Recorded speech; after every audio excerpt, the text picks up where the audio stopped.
Demora, né? Até atravessar o Oceano Atlântico. O sinal demora para chegar.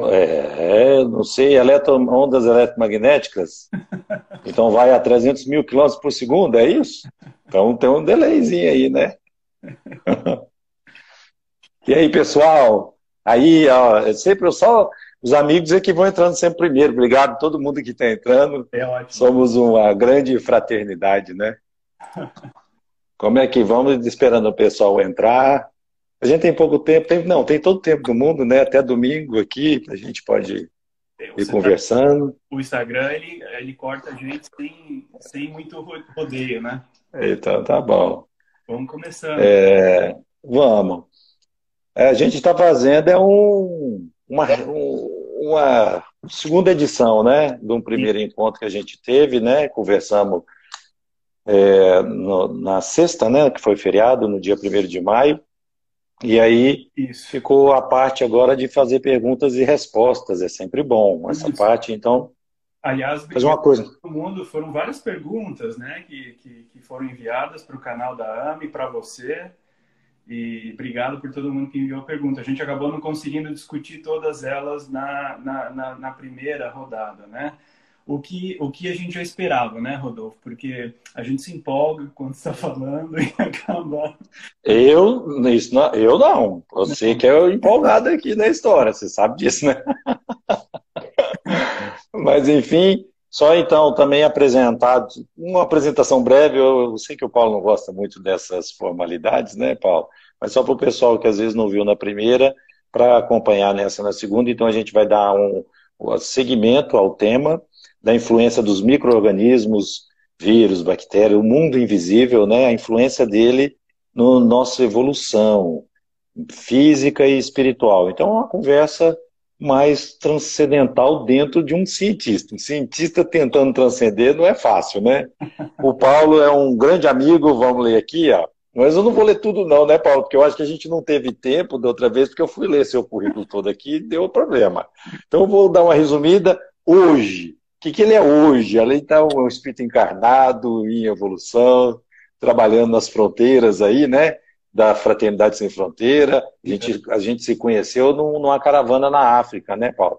Há 2 anos atrás, em Moçambique, uma experiência muito legal de uma ONG que chama Fraternidade Sem Fronteiras, que faz trabalhos, né, de assistência social para todo mundo. Quem quiser conhecer, fraternidadesemfronteiras.org.br, www.fraternidadesemfronteiras, tudo junto, tudo minúsculo.org.br. Faz trabalhos na África e no E Brasil. no Brasil, é importante lembrar que no Brasil, e agora nesse período que a gente está passando de quarentena, em que a pandemia, infelizmente, é acompanhada por uma crise econômica, muitos irmãos e irmãs passam por um período de dificuldade, não têm acesso, às vezes, ao básico para a vida, né? Então, a Fraternidade está trabalhando com várias instituições no Brasil para poder fazer chegar, durante esse período, pelo menos uma cesta básica, uma comida para esses lugares onde tem pessoas em situação de vulnerabilidade, né?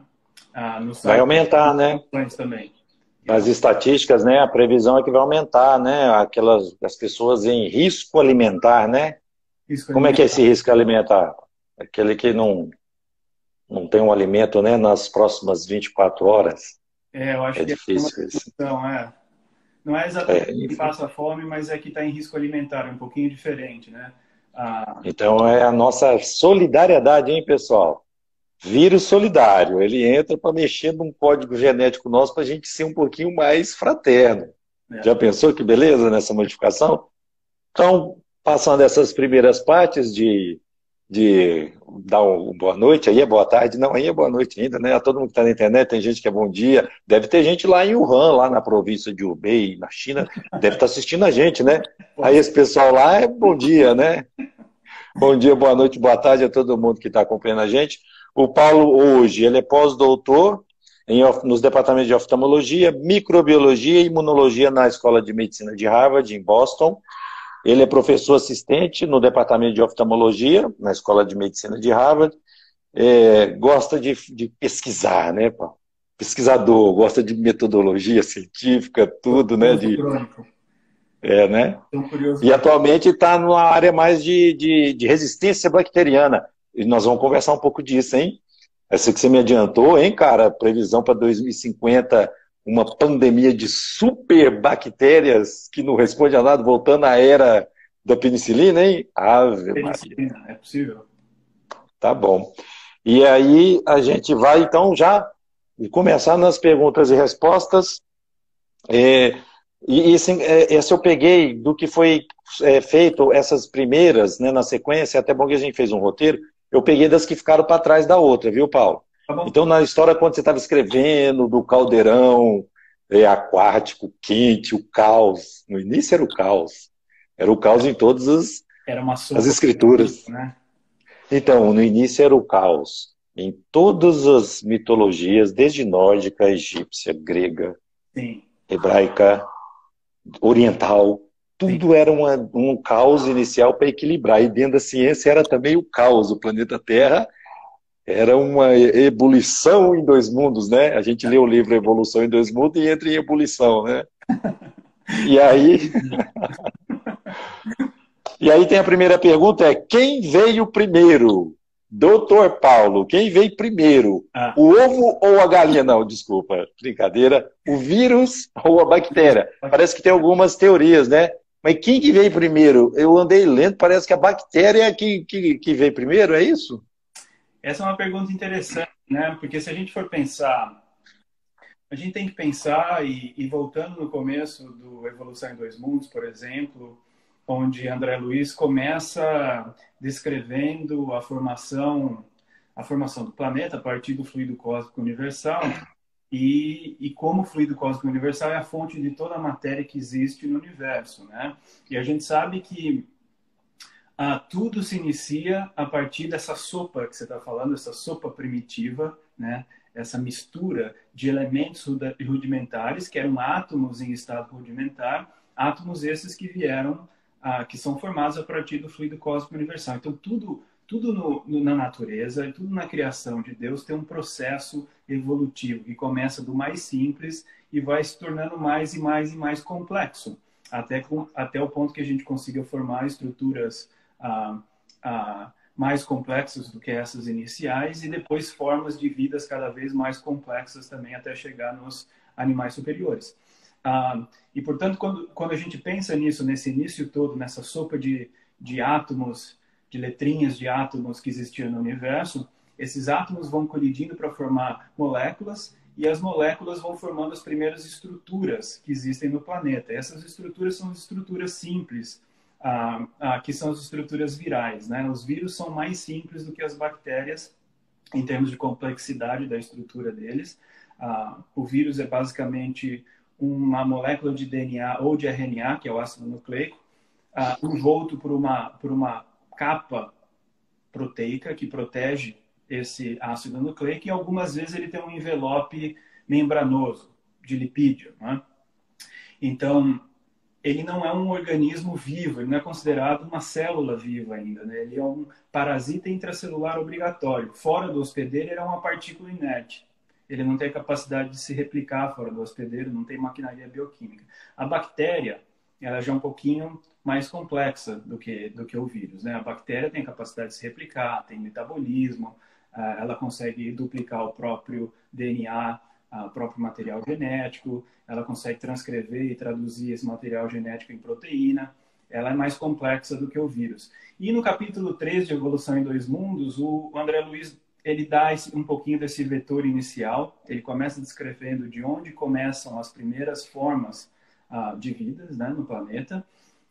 Ele começa dizendo dessa mistura toda que existia. Bom lembrar nos oceanos, né? Os oceanos aqueceram, a temperatura aqueceu e essa mistura toda de átomos que existia no oceano começou a formar um plasma, uma gosma divina, né? Por assim dizer, que foi dando origem à matéria, que foi dando origem às moléculas, né? E a primeira estrutura que aparece organizada dessa forma são as estruturas virais. Está no capítulo 3º do Evolução em Dois Mundos. Aliás, uma pergunta rápida para você. Nós vamos subir essa live de novo no canal da AME, certo? Da AME no YouTube, vamos. Para quem está assistindo hoje e não a anterior, hoje é uma live que a gente está fazendo de perguntas e respostas, de discussão a partir de uma discussão inicial que já está no YouTube, no canal do YouTube da AME. Quem quiser assistir essa primeira parte toda, já está no canal do YouTube da AME. E da outra vez eu vi que várias pessoas pediram para a gente deixar as referências. E você sabe que quando a gente faz uma apresentação científica utilizando slide, utilizando alguma forma visual, a gente sempre deixa as referências para poderem checar. Aqui, infelizmente, não dá para a gente fazer isso. Então, quando a gente subir essa live para o YouTube, naquela parte de baixo do título, eu vou colocar todas as referências que a gente está discutindo hoje, tá bom? Porque as pessoas que tiverem interesse podem voltar e podem fazer as leituras, podem checar os dados. Às vezes a gente fala de um monte de número, né? E parece que a gente tira esses números, a gente não tira esses números da nossa cabeça. Existem referências de onde a gente se embasa para tirar todos esses dados e todos esses números. Então, nós vamos deixar, pode ser, Rodolfo? No próximo vídeo a gente faz uma lista e deixa todas essas referências lá, tá bom?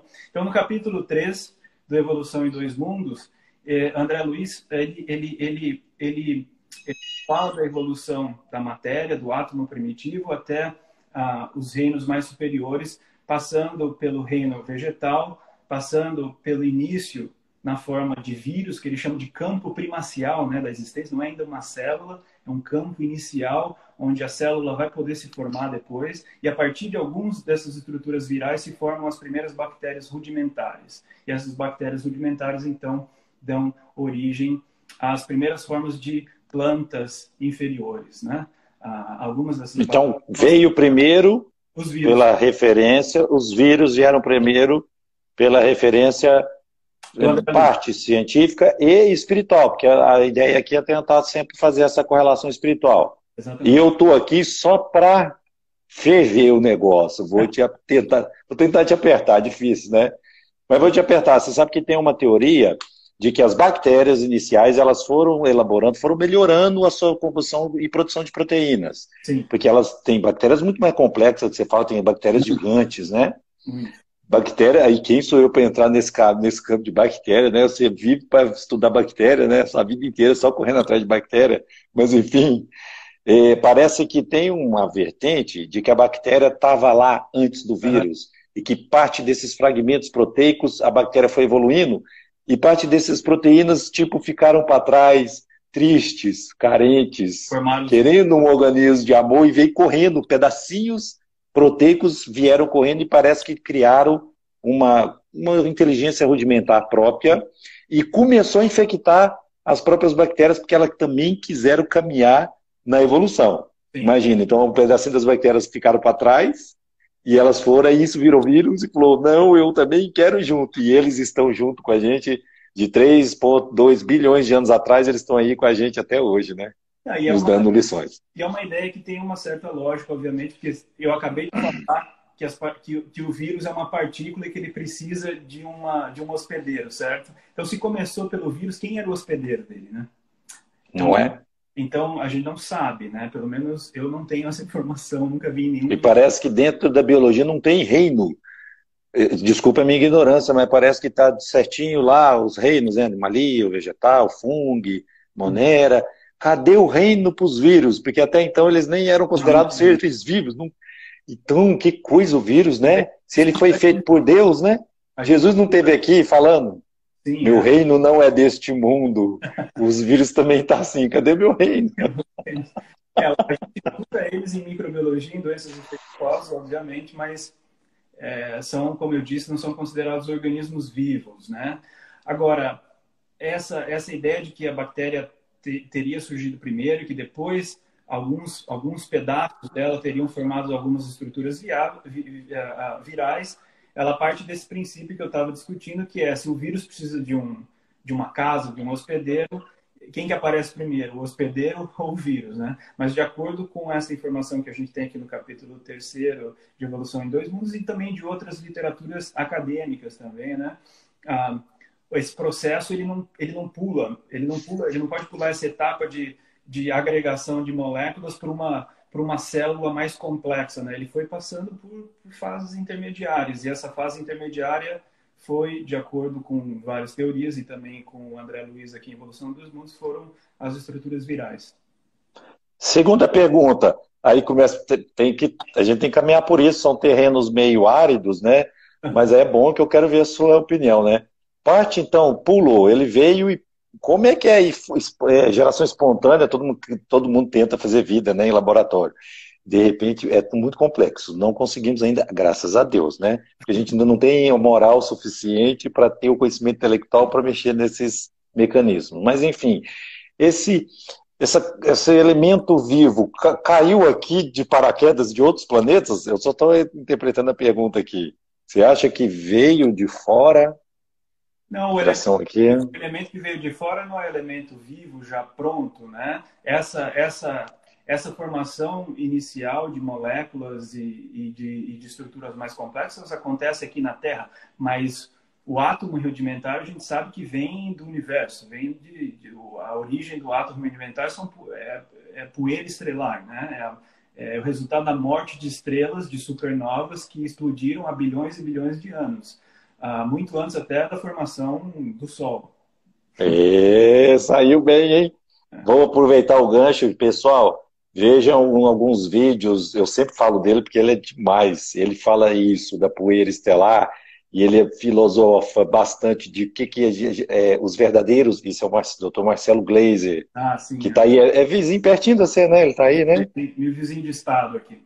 Isso, enfim, ele fala que os verdadeiros alquimistas do universo são as estrelas, pela pressão, porque ali tem dois, por exemplo, vai ver o Sol, né? Dois átomos só, simples, hidrogênio e hélio, mas aquele caldeirão, aquela super pressão de temperatura, ele vai fundindo e formando os outros elementos da tabela periódica, sai tudo do Sol, e aí ele, naquela questão didática, é muito legal, porque ele fala que parte de todos os elementos que está aqui no nosso corpo, ferro, que está na nossa hemoglobina, que parece que esse corona adora esse ferro, ele veio das estrelas, veio do Sol, e todos os outros elementos da tabela periódica que estão dentro da gente, vem tudo das estrelas. Então somos seres estelares? Nós somos agregação de poeira estelar. Bom. E o que faz organizar isso? É a força, é a mente, o espírito, aquele espírito, o princípio inteligente, criado simples e ignorante. Hoje a gente caminha alguns bilhões de anos e continuamos muito legais. Ficamos complexos e ignorantes. Complexos e ignorantes, pode ser, né? Segunda pergunta. Vamos lá. Vai ser meio aleatório, porque aí vai pular. A gente pede a sequência, mas foi bom que você botou esse roteirozinho aí, Paulo. Então, você já está. Só que a gente tem que falar para o pessoal que está tudo aqui, eu estou entregando, né? Tem que falar para o pessoal que é tudo de agora. Inclusive, vocês que estão entrando, pode fazer perguntas agora. Mas ninguém treinou nada. Segunda pergunta. Esse vírus, Paulo, ele pode modificar o nosso código genético? Não. Como é que é isso? Qual? Você está falando do coronavírus ou você está falando... Isso.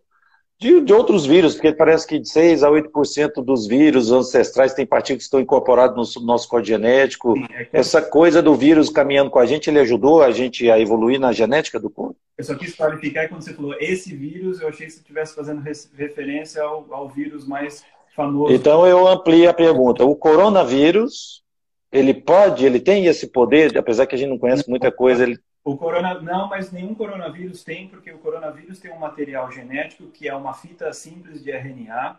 Essa fita simples de RNA, eu vou tentar não ser muito técnico nessas respostas e ser superficial aqui para a gente poder manter a conversa de um jeito bacana. Ok. Mas ele entra na célula e a célula já começa a produzir proteína e ele começa a ser replicado sem precisar se integrar no genoma humano. Agora, tem outros vírus que se integram no genoma humano. E você está correto. Cerca de 8% do nosso material genético nós sabemos que tem origem viral. São esses vírus que se integram no nosso genoma. Esses vírus, tem uma classe de vírus que é chamada de retrovírus. O HIV faz parte dele. Tem outro vírus que causa doença humana também, que é o HTLV 1 e 2. Esses vírus, eles se integram. E cada vez que eles se integram, eles deixam para trás pedaços do genoma deles, quando eles são retirados, são cortados do genoma humano, né? Ah, esse 8% que faz parte do nosso genoma e que tem origem viral é uma origem muito ancestral. São retrovírus que são chamados de retrovírus endógenos agora, porque eles não mais reproduzem partículas virais, eles não causam nenhuma infecção, eles são resquícios de genomas de vírus que infectaram os nossos ancestrais há milhões e milhões de anos atrás, tais primatas, não humanos. E esses pedaços acabaram sendo carregados no nosso processo de evolução para nós. Ótimo. Deixa eu pegar, termino o raciocínio, mas aí você já vai terminar essa resposta, eu já vou pegar o gancho de uma pergunta. Túlio. Túlio ama. Ô, Túlio, obrigado. Olha a pergunta que ele fez, que já acompanha. Os vírus são parasitas intracelulares obrigatórios, igual você estava falando. E de toda maneira, porque ele vai lá e escraviza a célula, né? Ponto. Ele vai lá, corrompe o código genético, escraviza e fala, trabalha para mim, trabalha para mim. E alguns explodem a célula, que o ebola explode. Esse, parece que o corona, ele não explode a célula. Ele esgota, a célula cansa e morre cansada. Por isso que parece que ele não é tão... Ele é mortal, mas não é tão igual a esses outros agressivos. Mas, enfim, ele está perguntando. Então, de toda maneira, esses vírus causam mal para a gente. Por que que o Criador deixou acontecer esse vírus e qual é a beleza ecológica nisso? Termina esse raciocínio e já engata essa pergunta. Ótimo. Olha, o Túlio, né, que perguntou? Túlio. Eu acho que a resposta, ou pelo menos a informação que dá para a gente refletir sobre isso, está no Livro dos Espíritos, no capítulo que trata da lei de destruição, né? A gente discutiu isso na nossa primeira live, né? Vejam, a maior parte dos micro-organismos que existem no mundo, no planeta, eles não causam infecções. Tem um número grande que causa infecção? Sim, mas quando comparado ao número absoluto, a diversidade toda que existe de organismos na Terra, a maior parte não causa infecção. A maior parte são organismos benéficos para o planeta, porque eles fazem parte, são fundamentais para processos, para manutenção, né, de ciclos biogeoquímicos, e também são importantes para os hospedeiros, né? A gente tem uma verdadeira placa de pedra dentro de nós e na nossa sociedade também. Os micro-organismos, eles são benéficos, eles são importantes. Sem eles, a gente não conseguiria funcionar da forma como nós funcionamos. O nosso corpo humano não seria viável da forma como ele é, né? O que acontece em algumas das doenças infecciosas e algumas dessas epidemias virais que a gente trata como um flagelo, como uma praga, é que existe uma desarmonia, existe uma ruptura na harmonia que existe no planeta. Existe uma ruptura entre o hospedeiro desses organismos com o organismo. Então, por exemplo, na questão de epidemias virais, essa ruptura é sempre uma invasão humana no ambiente dos animais, porque elas são todas, sem exceção, zoonoses inicialmente. Todos esses vírus, eles têm origem em animais, né? E a gente se contamina porque a gente acaba desrespeitando o espaço dos animais, por assim dizer. A gente pode conversar mais sobre isso, se você quiser. Deixa eu pegar um gancho, ou uma coisa boa de um vírus que tem tanto... A gente não conhece todos os vírus, né? É coisa demais, é muito, muito grande. Todos os fungos, é demais isso, né? O mundo invisível, né? A gente pode estar entrando nesses conhecimentos, né? Desse mundo invisível. É como se fosse um órgão vivo, pulsante, que é capaz de fazer a manutenção da vida na Terra. Então, sem eles, não tem vida na Terra. Não. Referência, essa é uma literatura legal, ela é científica, mas para leigos é super interessante, de 2 edições atrás, é a penúltima, quer dizer, que está lá na capa falando só do coronavírus. Muito interessante o que você estava falando, os mais rudimentares e os primeiros, né, que foram evoluindo são os bacteriófagos, ou os fagos. Exatamente. Esse adora bactéria, não precisamos ter medo dele. Ele ama paixão pelas bactérias. Olha os números aqui. O número de bactérias no oceano tem 28 zeros. Então, bactérias nos oceanos tem 10 elevado a 28.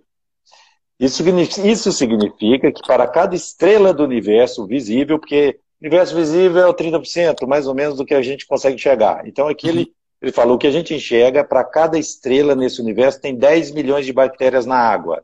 É muita coisa, né? Muita coisa. Calma, porque vírus é mais. O número de vírus ganha.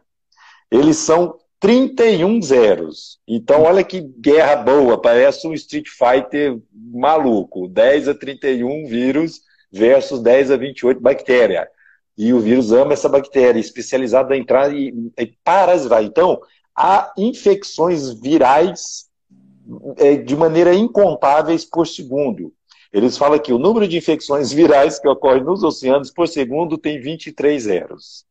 Então, 40% do total das bactérias morrem por causa desses vírus a cada 24 horas. Então, para essas bactérias, todo santo dia é uma pandemia do cão. Porque o vírus entra, mata a bactéria e a bactéria também multiplica. Imagina como é que deve ser isso dentro do oceano, meu Deus. Só que esse equilíbrio é fundamental. Fala aí desse equilíbrio. Olha que interessante, porque é verdade, existe um número muito grande desses vírus que chamam bacteriófagos, né? São fagos, né? São vírus que comem bactéria. Fago é de comer, né? Esses vírus, eles estão em harmonia nesses ambientes e eles são importantes para manter a população em número adequado, isso que você acabou de dizer. Então, tem esse processo de vida e de morte, tem esse processo de bactérias se multiplicando e alguns desses vírus contaminando essas bactérias, infectando essas bactérias e matando elas. Agora, esses vírus, eles são divididos em dois, alguns em dois ciclos. Um faz o ciclo que é chamado de ciclo lítico, que a bactéria estoura e morre, e ele auxilia a controlar as populações no meio ambiente. Agora tem um outro ciclo, que é o ciclo que é chamado de lisogênico. O genoma do bacteriófago integra no genoma da bactéria e ele fica ali quietinho. Então, esses vírus que fazem esse ciclo lisogênico, eles também eles acabam auxiliando alguns micro-organismos, algumas bactérias, a fazer troca de informação genética, porque eles levam gene de uma bactéria para outra. E às vezes são genes importantes, genes de virulência, por exemplo, que está relacionado à produção de uma toxina, à produção de um fator que faça com que aquele micro-organismo tenha uma vantagem adaptativa em um hospedeiro novo, por exemplo. Então é inteligente esse danadinho. Tem uma inteligência dele. É uma inteligência rudimentar, né? Não vamos esquecer que o princípio inteligente está lá, né? Anima todas as formas, né?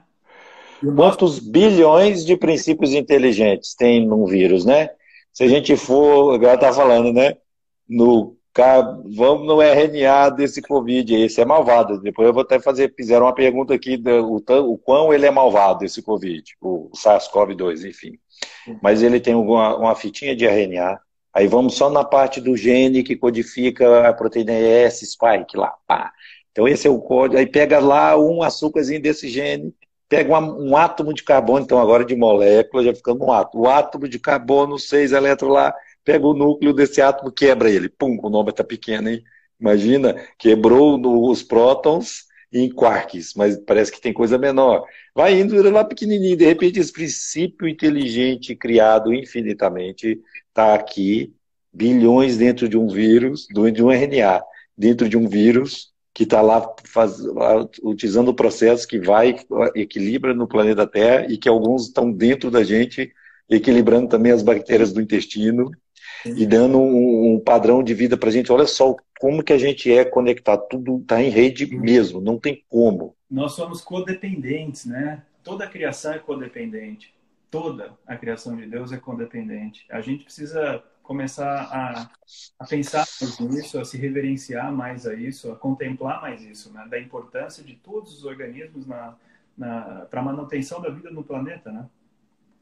Então, a próxima pergunta. Termina aí, Paulo. Pedro, termina aí. Próxima pergunta. Da questão agora é coronavírus, né? Parece que a gente está aprendendo. Existem eles já tem há muito tempo aí, né? E parece que já descobriu 6. Eu acho que vai acabar descobrindo mais, mas parece que são 7, né? No caso. 7, 4 é bonzinho, que é uma gripezinha que a gente tem há muito tempo, igual o rinovírus, né? E 3 parece que é malvado. Os 3 malvadão que são os beta-coronavírus, né? Do SARS, lá de 2002, MERS, e esse agora que é o SARS-CoV-2 da Covid agora, né? e tem os outros 4 que é mais bonzinho, deixa eles para lá. Inclusive, parece que a gente tem certas proteções cruzadas, né, desses de agora. Quão mal, aqui é a pergunta, quão mal é esse de agora? Esse Covid é o que causa a doença, né? O SARS-CoV-2 que causa Covid-19, quanto que ele é mal perto dos outros coronavírus? Eu vou entender essa pergunta, eu vou transferir para uma linguagem científica, eu vou transferir o mal para a letalidade, para a taxa de mortalidade, tá? Se a gente for comparar esses 3 coronavírus que causaram as últimas epidemias de coronavírus, o SARS, que você disse, o MERS, o SARS causou uma epidemia em 2003, o MERS em 2012, e agora nós temos esse novo coronavírus. A taxa de mortalidade desses 3 é diferente. A taxa de mortalidade do MERS é a maior de todas. O do SARS, desse novo... Chegou quase a 30%, e o 28%, 30% é brabo, né? Quase 30%. Esse é o chefão da fase. Mas dos sabe corona. A diferença, e é difícil, é um pouco complicado, a gente está aprendendo isso agora, comparar a mortalidade desses vírus, por quê? Porque o SARS e o MERS, eles têm uma predileção pelo sistema respiratório inferior. Então, a gente se contamina via secreção respiratória, da mesma forma, a secreção respiratória contaminada com esses vírus, a gente se contamina via nosso sistema respiratório superior, boca, nariz, garganta. Só que o SARS e o MERS, eles migram muito rápido já para o pulmão e causam pouca doença respiratória superior. Então, eles não causam essas síndromes parecidas com resfriado comum, com uma gripe simples, né? Esse SARS novo, ele é um bicho um pouquinho diferente. Ele infecta com muita facilidade o trato respiratório superior, mas ele também infecta o trato respiratório inferior. Então, se a gente for calcular, por exemplo, a mortalidade só daqueles casos, daqueles pacientes, que são 20% no total, que desenvolvem infecção respiratória grave, trato respiratório inferior, do pulmão, e calcular a mortalidade deles, a mortalidade vai ser alta, só para esses. Quando a gente dilui a taxa de mortalidade com aqueles outros que tiveram só infecção do trato respiratório superior e tiveram uma infecção, uma síndrome de resfriado simples, aí a gente dilui essa taxa de mortalidade, né? Então, essa taxa de mortalidade diluída parece que ele é um pouquinho menos agressivo quando comparado ao MERS e o SARS. Mas, de novo, se a gente só calcular essa taxa para aqueles 20% que desenvolvem doença grave, aí a taxa de mortalidade acaba sendo um pouco até que parecida, não é? Diluída, tá certo. De novo, uma coisa que é importante, quando ela é diluída em todos esses casos, a taxa ela não é, em porcentagem, ela não é muito alta. Né? Em geral, varia de 1 a 2%, em alguns lugares um pouco mais. Só que o número absoluto é muito grande, né? Esse 1 a 2% significa milhares e milhares e milhares de pessoas, né? Porque ele aprendeu, né, essa mutação dele, ele ficou muito inteligente na infecção, né? Ele é muito contagioso. É muito maior do que dos outros coronavírus. Mas então, pelo que você explicou aí, então estamos ganhando o jogo, assim, da bondade dos coronavírus, está 4-3, né? Dos que sabem, tem muito mais coronavírus bonzinho, e eu estava vendo, tem coronavírus em baleia, beluga, tem coronavírus em tudo quanto é passarinho, tem coronavírus nos mamíferos, tem coronavírus em cobra, mas o bichinho que eles são amigos, mas daqueles amigos que um mata o outro, são os morcegos, né? Exatamente. E o morcego é bicho demais, tem morcego demais, né, no planeta, né? Uma aula de virologia, e o colega disse que tem 20% da população de mamíferos no mundo é de morcegos. 20% dos mamíferos morcego? Da população de morcego, tem muito morcego no mundo. E a grande maioria, eles são bonzinhos pra gente, né? Eles fazem o bem, né? Sim, sim. E eles são hospedeiros, óbvio, né? De um monte de micro-organismos. Como todo animal é hospedeiro de um monte de micro-organismos. Mas por que também eu tô falando que é bonzinho, malzinho? Tudo é bom. Tudo é de Deus. Deus é a bondade infinita, não é? Tudo que vem não tem como, tudo tem um sentido, tem um propósito. Sim. Mesmo que venha para fazer um aperto na gente, causar certas destruições, mas esse que vem para destruir, que não destrói, nada acaba, só transforma, é o mecanismo, é o vetor da lei de progresso através da lei de destruição. Exatamente. Tudo anda para frente. A lei de não? Como a gente vê no livro dos Espíritos, é uma lei de transformação, né? É uma lei de... Tudo anda para frente, até esse tempo aí. Como é que tá o tempo aí? Vamos caminhar para frente, né? Na realidade, no fundo, eu acho que a gente não tem medo de morrer, não, viu, Paulo? A gente tem medo é do tempo. Se a morte não. Mas não é? O tempo é que transforma tudo, o tempo é que vem, ó, e bate na gente e fala: corre, meu filho, para com isso, vamos embora para frente. É possível ficar completamente protegido após a cura do coronavírus? Não sabemos ainda, viu? Isso é uma coisa que tem muito gente estudando. Quando a gente olha, toma como exemplo esses outros coronavírus anteriores, o MERS e o SARS, a gente vê que o corpo humano usa anticorpos, né? Que são moléculas que protegem a gente dessas infecções, podem proteger no futuro, podem. Nem todo anticorpo produzido é um anticorpo protetivo, neutralizante, não é? E nem todos fazem isso de uma forma eficaz também, né? Então, a primeira coisa que a gente sabe é que nós produzimos, tá? Anticorpo contra esse novo coronavírus. Se ele vai ser protetivo ou não, nós não sabemos. O que nós sabemos dos outros coronavírus é que ele gera uma proteção de período curto, tá? Que geralmente dura 2 anos. Depois de 2 anos, essa proteção começa a diminuir. Então, nós temos que acompanhar, então, basicamente em relação a esse coronavírus, né? De repente, se sair uma vacina, se Deus quiser, se Deus quiser. É interessante isso que hoje está todo mundo chamando Deus, né, para casa, espiritualizando as casas, orando a Deus para iluminar a ciência, o cientista descobriu a vacina. Eu achei fantástico, né? Porque, assim, é meio sutil a colocação, mas que beleza colocando nos seus devidos lugares a ciência com a espiritualidade, a religiosidade, voltar a fazer as pazes, né? Para que brigar? Brigou lá atrás, não precisa dessa briga, porque nessa briga muita gente entra e nada de braçada nessa distância. A ciência afastando da população, vem os terraplanistas, nada contra, cada um tem a sua ideia. Mas a falta do cientista falar com o público de perto, vem o pessoal das teorias de conspiração.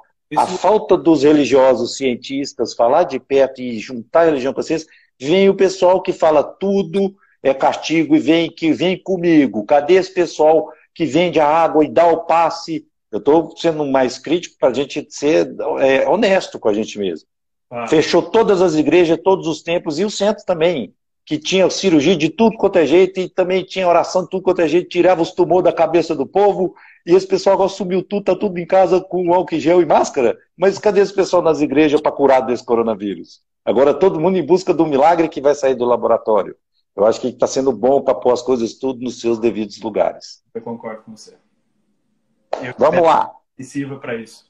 Porque ainda existe uma briga muito grande, uma luta em querer acreditar na ciência de muita gente, incluindo de alguns líderes, né? Infelizmente. Mas... Eu estou lembrando de uma parte aqui, depois a gente põe lá referências, né? Vai ter referências científicas, leigas e espirituais. Referência espiritual no primeiro capítulo do Evangelho segundo o Espiritismo. Não vim destruir a lei. Eu estou lembrando aqui, tem uma parte belíssima da ciência e a religião. A comunhão. Está bem no comecinho, logo depois, né, que fala Moisés, depois Jesus, depois o Espiritismo e depois vem a ciência e a religião. A força que vai ser os dois unidos. Eu espero que isso aconteça. Vamos embora para frente? Quanto tempo os anticorpos que nos protegem do coronavírus ficam vivos? Ah, você até falou, né? Esse a gente tem que ver, né? A gente não tem informação, não deu tempo ainda, né? Para esse. Vamos acompanhar. Antigos, Enquanto tempo teremos, desculpa tá meio assim, porque eu estou preocupado com o tempo, né? Vamos. Mas depois, se o pessoal também se esgotar tudo aí, a gente aí faz aqui. Pessoal, a gente é neném, né? Tô começando agora, tudo barriga verde. O gibão de barriga verde, aquele macaco lá que foi o vetor do vírus, parece do Zika, você lembra dessa história? Mas nós somos barriga verde das redes sociais, das lives. Muita gente falou que se estava caminhando bem e parou nas perguntas, isso vai depender se o pessoal quiser. A gente termina uma e já começa a outra até terminar as perguntas, mas enfim, vamos tentar ser honesto aqui e disciplinado, sincrônico com o tempo. Então, desculpa, viu, Paulo, tá te cortando aí, né? Imagina, vamos. Em quanto tempo, meu amigo, nós teremos uma vacina contra esse coronavírus? Olha, né? Profetiza aí, meu amigo, pelo amor de Deus. A expectativa mais otimista, hein? Mais otimista é de mais ou menos uns 2 anos, tá? Porque é um processo um pouco complexo, né? Nós não tínhamos nenhuma vacina ainda pronta para nenhum tipo de coronavírus, né? Infelizmente. Mas existe, obviamente, muita tecnologia e tecnologia nova e gente trabalhando com essas tecnologias novas para produzir vacinas para vírus respiratórios, incluindo para alguns desses coronavírus mais antigos. E a gente está surfando nessa onda, né? Agora, quem trabalha com vacina está utilizando, adaptando essas tecnologias para o novo coronavírus. Mas, obviamente, que a adaptação demanda um tempo de trabalho in vitro no laboratório. Depois que essa vacina estiver pronta e que a gente conseguir produzir ela no laboratório da forma adequada, existe a necessidade de fazer o tratamento, o teste pré-clínico, os ensaios pré-clínicos em modelos animais, e depois o ensaio clínico em humanos. O ensaio clínico ele tem 3 fases. Eu acho que dessa vez, como a necessidade é muito grande, acho que a gente vai compactar essas 3 fases, muito provavelmente. Já tem 2 vacinas que estão em ensaio clínico em humano aqui nos Estados Unidos, utilizando, como eu disse, essas tecnologias para a produção de vacinas para outros vírus, inclusive para outros coronavírus, e que os pesquisadores utilizaram para produzir rápido uma vacina. São vacinas genéticas, são vacinas que introduzem um pedaço do RNA do coronavírus nas nossas células, e as nossas células produzem as proteínas que são os antígenos para produzir para o nosso corpo produzir os anticorpos, né? Tá Tem certo. outras que estão em ensaio clínico, tem várias outras ainda em produção, tem instituições filantrópicas grandes, importantes aqui nos Estados Unidos, investindo dinheiro com isso, incluindo o Bill Gates, né? Ele está investindo dinheiro em 8 laboratórios diferentes para a produção de uma vacina. Mas, assim, até esses ensaios clínicos todos terminarem, ou se essas 2 primeiras não funcionarem, a gente vai ter que esperar as outras passarem por todas essas etapas de produção in vitro, de teste em animal, para depois o ensaio clínico. Então, assim, o mais otimista é 2 anos para ter uma vacina que vai poder ainda ser produzida. 2 anos para ter essa vacina na mão, porque depois ainda a gente vai demorar um tempo para conseguir produzir isso numa escala mundial, né? A maior Resumo. parte usa tecnologias novas, assim, que a gente não tem indústria que produz em escala mundial essas vacinas com essas tecnologias novas, né? É muito mais complexo do que a gente imagina, né? Resumindo, a vacina primeiro tem que ser segura, depois tem que funcionar, e depois tem que ser produzida em larga escala. E isso tem que ser respeitado os tempos da ciência para isso. Não adianta acelerar, senão pode ser que a gente caia do cavalo, né? Faz bobagem, né? Pegando o gancho aí, remédio para vírus. Então a vacina, vamos esperar que pode ser que venha. O remédio, vírus é muito difícil, né? Cercar o danadinho com um monte de remédio, isso vai. Você acredita que vai ter uma coisa muito eficaz aí de medicação para. Não existe, olha, você sabe isso melhor do que eu, né? Você é oncologista, né? Não existe bala mágica em medicina. Não existe uma droga que vai conseguir ser um espetáculo, um milagre para tratamento de nenhuma doença. O que a gente pode esperar para essa doença, para o coronavírus, especificamente com essa cepa, é que no futuro vai existir uma combinação de drogas que vai funcionar para uns, para outros não. Aí a gente vai mudar a combinação para esses outros, né? Então, tem uma droga que acabou de ser aprovada aqui pelo FDA, foi uma aprovação emergencial. É uma droga que tinha sido desenvolvida inicialmente pensando-se em tratar a ebola, né? E outras doenças virais. Essa droga foi aprovada para o tratamento em alguns casos só de coronavírus. Ela tem uma eficácia que não é das melhores, é uma eficácia ainda mais ou menos, e funciona mais ou menos, mas funciona em alguns casos. Então, em alguns casos, a pessoa vai usar, entendeu? O médico vai prescrever. Mas no futuro, o que eu acho é que a gente vai ter, como a gente tem para o HIV, por exemplo, e como a gente tem para tantas outras doenças virais, a gente vai ter combinação de drogas, entendeu? E essas combinações que vão ficando cada vez melhores.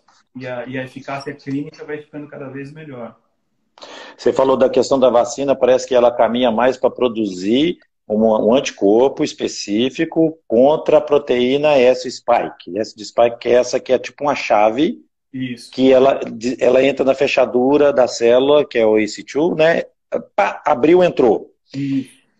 Ele chama coronavírus de corona de coroa, porque ele tem esse aspecto, e todos os textos que a gente lê me fala, sabem quê? Coroa de espinhos. Sim. Coroa de espinhos. O que a gente lembra disso?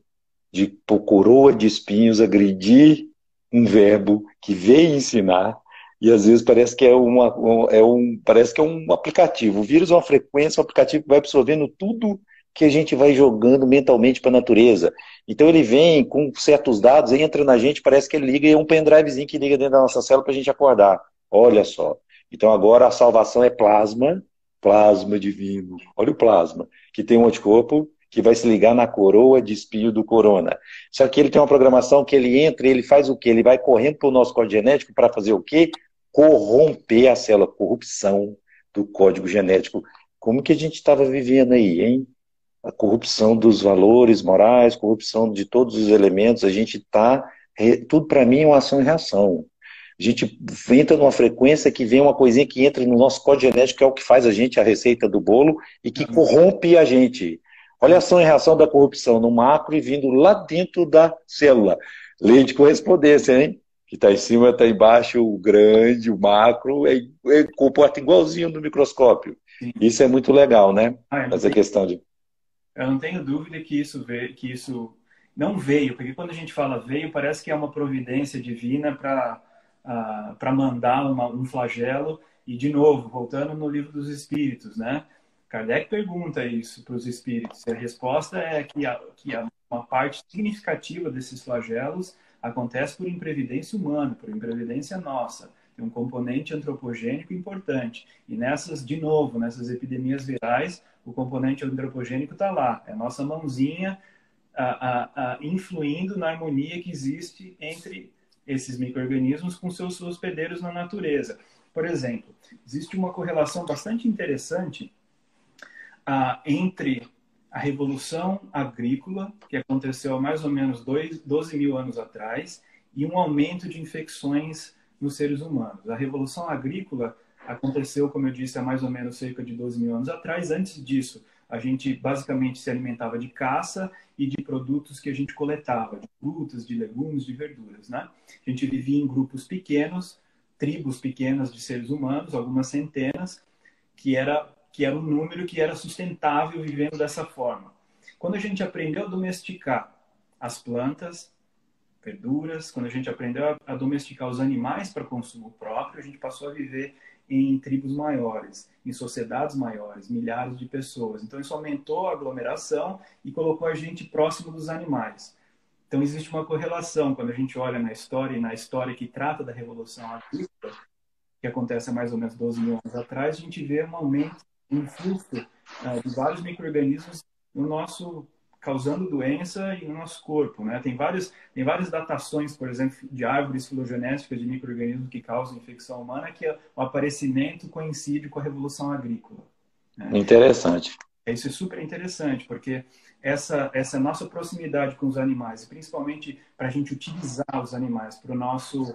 para várias coisas, né? A gente utiliza para o trabalho, a gente utiliza para lazer, a gente utiliza para vestimento, a gente utiliza para alimentação. Será que é assim que a gente vai continuar vivendo? Será que... Escravizar esses irmãos nossos, né? Nossa, quantos princípios inteligentes tem neles, né? Pegar o gancho, ó, tem uma pergunta aqui do Túlio de novo. Ó, o Túlio está atuante. Ó. Quando fumamos, matamos, suicídio inconsciente, cigarro é aquela coisa, né? É possível fazer um paralelo, essa coisa então de nos agredir, é possível fazer um paralelo disso entre o consumo desenfreado desses animais e o que está acontecendo com essas contaminações virais, essa coisa, exotismo, né? Parece que a gente está escravo de uma sensação que vai lá e vai atrás de um mamífero altamente traficado, porque ele está em extinção, sim, que parece que é o desse, né? O 99% do coronavírus que estava no pangolim, ele está igual ao nosso. 96% do coronavírus de agora era do morcego, ele pula no pangolim, brinca no pangolim, pega uma mutaçãozinha, por isso demora tempo, porque tem que coincidir, né? Tem que ter a mutação, tem que ser especializado, tem que entrar no ser humano e do ser humano passar para outro ser humano. Para que a gente vai lá pressionar o habitat, comer tudo, agredir tudo e matar esse bichinho, pegar escama para curar, fazer curandeirismo, exotismo nas alimentações? Isso é perigoso, isso é uma bomba relógio. O pessoal lá de Hong Kong, você participa aí da sociedade, né, americana aí de microbiologia, né? Sim. O pessoal já anunciou isso em 2007, falou, isso é uma bomba relógio. Um dia a conta vai vir, se vocês continuarem nisso, vai estourar o negócio, e está estourando agora, né? Parece que seu microfone ficou mudo. Ficou mudo? Alô, alô? Não, tá tudo certo. A Brígida estava Tudo falando. bem? Tá tudo certo, tudo certo. Tudo Continua. bem? Só recapitulando, isso é uma bomba relógio. A conta está chegando agora. Essa pressão, essa loucura toda em querer comer coisas estranhas, a gente tem que reconsiderar e reavaliar o nosso relação com os animais e a nossa alimentação. Ah, eu não tenho O que dúvida. você tem? Eu concordo com você, concordo com o comentário do Túlio também. E eu acho que essa eu acho que esse retiro que muitos de nós estamos fazendo, esse retiro de ficar em casa, de ficar em isolamento, está dando a oportunidade de a gente refletir. Eu acho que esse é um flagelo que vai trazer muitas lições, como os outros do passado também trouxeram, né? E eu acho que uma delas vai ser a forma como nós interagimos com os animais. Tem vários, né? Esses movimentos de fraternidade, solidariedade, de auxílio, isso tudo é maravilhoso, né? A reconexão que muitas pessoas estão fazendo com seus familiares, com amigos, tudo maravilhoso. Eu acho que essa reflexão, apesar de não ser ainda tão evidente, mas eu acho que ela vai ficar cada vez mais, que a forma como nós interagimos com os animais, a forma como nós tratamos eles, como nós os vemos, é talvez equivocada. E aqui de novo, né? Eu quero falar isso com tranquilidade, com serenidade, com humildade. Não, eu não tenho a intenção de agredir as convicções de ninguém quando eu falo isso, tá? Mas a gente pode encontrar subsídio para reflexão na doutrina espírita. Depois eu vou deixar essas referências também, porque, de novo, acho que a gente não vai ter tempo de comentar sobre elas. Mas tem várias passagens de livros da doutrina, do André Luiz, de Emmanuel, inclusive na obra de Kardec, que comenta, no Livro dos Espíritos, na Gênese, que comenta sobre a utilização de animais, e principalmente a utilização de animais para a nossa alimentação, não é? Então, olha uma coisa interessante que está acontecendo agora, por exemplo, que talvez force um pouco a gente a fazer essa reflexão. Eu vi a semana passada na revista The Economist e muito provavelmente nós vamos ter um problema de produção de proteína animal nos próximos meses. Isso vai significar que a demanda, a quantidade de proteína animal que vai ser oferecida para o consumidor vai cair muito, né?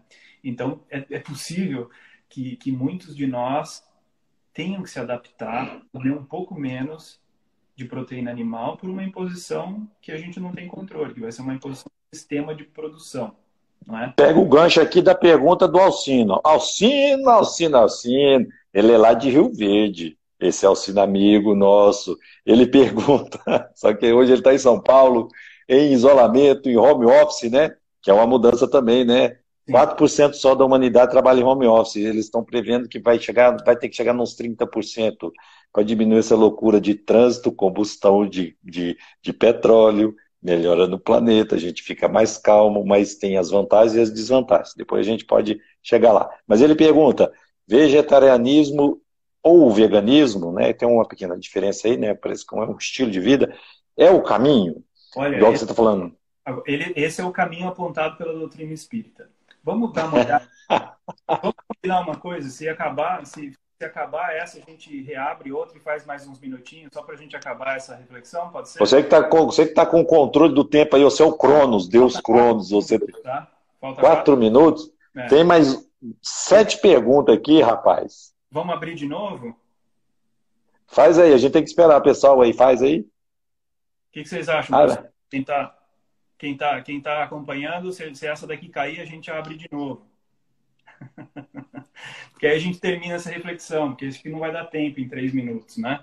ó, o César tá falando, tem que fazer no YouTube, depois nós vamos aprender. Aqui é todo mundo neném, iniciante. Essa aqui a gente faz porque é facinho, depois baixa lá no YouTube. Então, As próximas nós vamos fazer no YouTube. então, Caindo essa, a gente abre outra para esgotar esse assunto, eu acho que é uma boa. eu acho que é uma boa também. Vamos lá, então. Então, como eu estava dizendo, na doutrina a gente tem muita informação sobre isso e a gente sabe que o futuro, a partir desses processos que a gente tem de transição, de transformações, a tendência é que a nossa alimentação se modifique muito, não é? A partir do momento em que os nossos corpos ficarem menos densos, que a gente for evoluindo espiritualmente, o corpo também vai mudando. Então, as nossas necessidades alimentares também vão mudar, não é? Isso é sempre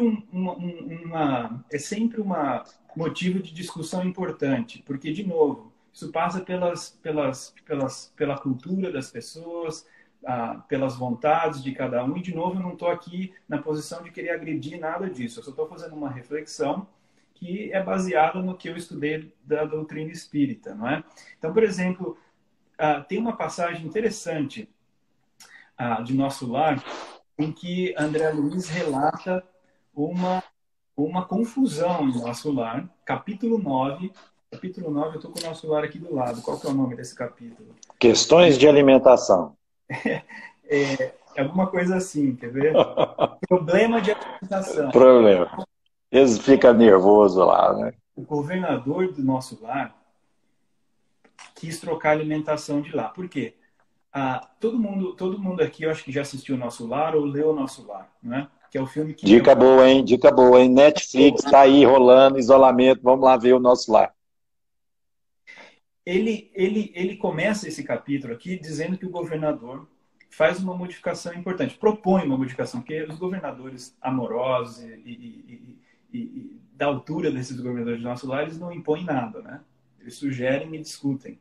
Por isso demorou muito esse processo lá no Nosso Lar. Ele comenta aqui, capítulo 9, pessoal. Depois eu vou deixar isso lá nas referências também. Então, capítulo 9, programa de alimentação. Quem assistiu lembra que o André Luiz, quando chega nas câmaras de regeneração, onde ele é internado como paciente, ele fica tomando uma sopinha fluidificada, né? Que ele reclama. Todo mundo ali reclama. Depois, quando ele sai do hospital, ele vai para a casa do Lísias. A mãe do Lísias fala, eu fiz uma janta para você, é a sopinha fluidificada de novo. Ele estava acostumado com churrasquinho do fim de semana, rapaz, vai tomar sopinha? É isso que tem no Nosso Lar, é aquela sopa fluidificada. Mas antes não era assim.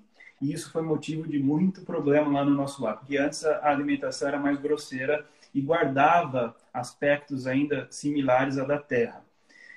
Só que o governador, obviamente, percebeu que isso não era uma coisa boa. Por quê? Os recém-chegados, por exemplo, ele diz, eles queriam ter demandas, entendeu? Porque eles queriam comer isso e aquilo, eles queriam utilizar bebidas excitantes, queriam continuar satisfazendo seus desejos em relação à comida, em relação à ingestão de coisas, né? E aí esse processo, então, demorou um tempo, mas ele conseguiu mudar. E aproveitando que eu estou com o livro aqui, olha que interessante, a última frase aqui, o finalzinho, né, desse capítulo. Ele diz assim, reduziu-se, então, depois dessa modificação, a expressão física e surgiu um maravilhoso coeficiente de espiritualidade. Né? Então, a alimentação, ela tem uma influência, obviamente, que no nosso corpo, no nosso veículo somático, né? Tanto que quem trabalha em centro espírita, no dia do passe, na reunião mediúnica, a gente aprende isso na doutrina espírita, que a gente deve fazer uma alimentação leve, né? Que a gente deve evitar carnes pesadas, esse tipo de coisa. Ótimo. Vamos fechar essa aqui? E aí a volta, falta 20 segundos. Aí a gente volta, então, para essa discussão. Pode passar para as outras referências. Tem coisa boa aí, hein, gente? Ó, vamos lá. Tem da Índia.